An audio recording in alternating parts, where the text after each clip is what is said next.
তো good morning বন্ধুরা, দেখো এখন ঘড়িতে সকাল 10টা আর আমার স্নান হয়ে গেছে। আমার মায়ের পুজো দেওয়া কমপ্লিট হয়ে গেছে। এটা দেখাচ্ছিলাম কি সুন্দর সাজিয়েছে। তারপর দুজন পড়তে এসেছিলো, ওদের পড়াচ্ছিলাম।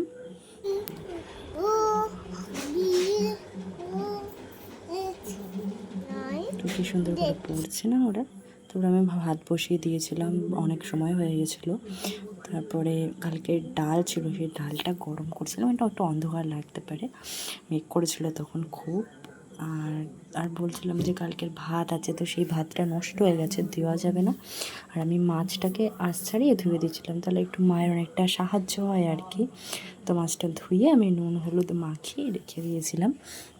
তারপরে মাই মাছটা করেছে, আর আকাশে মেঘ করেছে খুব, বৃষ্টি হচ্ছে, একবার থামছে, একবার খুব জোরে হচ্ছে, এই হচ্ছে আর কি। তারপরে আমি কড়াইতে তেল গরম করতে বসিয়ে দিয়েছিলাম, তারপর মাই করলো, আমি টিভি দেখছিলাম। দুপুরে কী খেলাম, পনির, মাছের ঝোল, মোচা আর ডাল, এই তো ছিল। মা আজকে করেছিল এই। আর তারপরে দুপুরে ঘুমাচ্ছিলাম, কিন্তু ওটা আমার বেদানা দিল, খেলাম। গুড আফটারনুন বন্ধুরা। তো এখন সময় হলো বিকেল 4:56, 5টা বাজতে যায় আর কি। তো এখন চা করবো, বাবা চা খেতে চাইলো। চাটা করে লিকার চা, চলো আসছি।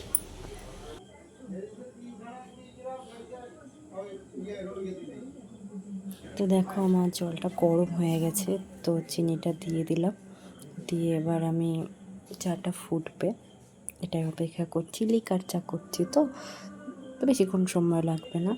আর আমি লিকার চা খাই না। তোমার সাথে বলছিলাম যে আকাশে মেঘ করেছে, বৃষ্টি হচ্ছে, আবার কখনো কমছে, আবার অনেক জায়গায় বন্যাও হয়ে যাচ্ছে। আমাদের এখানে তো বৃষ্টি হচ্ছে, খুবই বৃষ্টি হয়েছে, ড্রেন হাইড্রেন আছে ভরে গেছে। তো তারপরে গঙ্গাটাও অনেক ভরে গেছে, 2টো সিঁড়ি বাকি আছে আর কি। গঙ্গায় কী হবে কে জানে, এবার বন্যা হবে কি হবে না।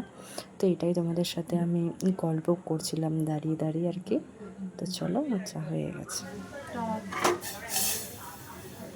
এই যে আমার চা হয়ে গেছে, লিকার চা 2 কাপ, মা আর বাবার, আমি তো খাবো না।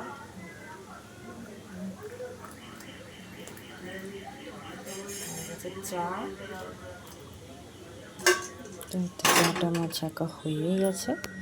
তো আমি দুজনকে, বাবাকে আর মাকে দিয়ে দিলাম। তো ওরা এই সময় বিস্কুট খায় না, তো আবার সন্ধ্যাবেলা যখন চা হয় তখন বিস্কুট খায়, এখন খায় না, তাই দিয়ে দিই চলো। তো দেখো এখন আমার মা মালা গাচ্ছে গোপালের জন্য। আমাদের গোপাল আছে, অনেক ঠাকুরই আছে। তো এখন সব শয়নে চলে গেছে, তো তাদের জন্য এখন মা মালা গাচ্ছে। অলমোস্ট অনেকটা হয়েই গেছে, আর একটুখানি আছে। তো চলো আবার পরে দেখা হচ্ছে। মা মালা গাচ্ছিল আর আমি বসে বসে টিভি দেখছিলাম, বোর হচ্ছিলাম, কি করবো একা একা। তো চলো আবার পরে সাদা হচ্ছে। আজকে রাত্রেবেলা ভাত খাবো না, তো সেই জন্য আমি ম্যাগি ভাজা করে খাবো। ম্যাগি সিদ্ধ বসালাম, আর ম্যাগি মশলাটা আছে। তো চলো আলুটা কেটে নিয়ে আসি, তারপরে দেখা হচ্ছে।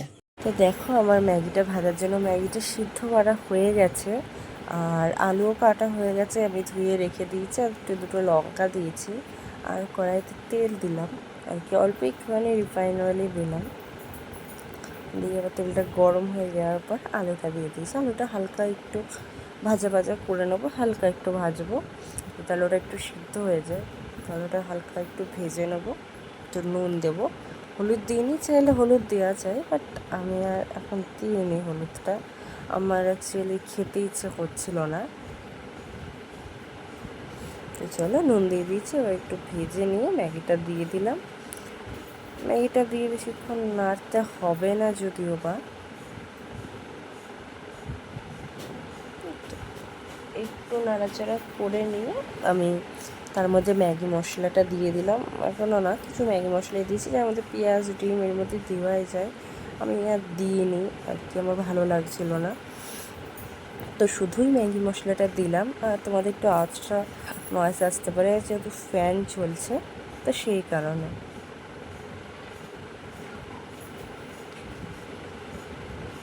তো ম্যাগি মশলাটা দিয়ে একটু ভালো করে মশলাটা আর কি সমস্ত ম্যাগির গায়ে একটুখানি মাখিয়ে নেব।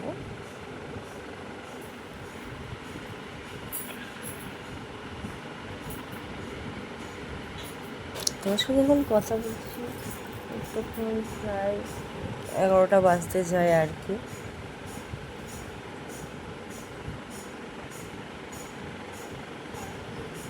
এই 11টা কেন বলছি, 11:30 বাজতে যায়।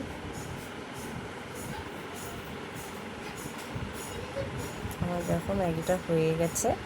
এবার আমি একটুখানি হালকা সয়া সস দিয়ে ম্যাগিটা নাড়িয়ে চাড়িয়ে নামিয়ে দেবো। ম্যাগি বেশিক্ষণ ভাজা এমনিও হয়ে যায়, ভাজতে হয় না ম্যাগি বেশিক্ষণ, তাও আর কি একটু তো মিক্স করতেই হবে না।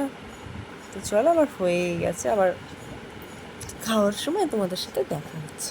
তো এই যে আমার ম্যাগিটা, দেখো কি সুন্দর ডিলিশিয়াস লাগছে না? তো চলো এখন খেয়ে নিই। অনেকক্ষণ হলো করেছে, যেমন প্রায় 11টা বেজে গেল। তো চলো খেয়ে নিই।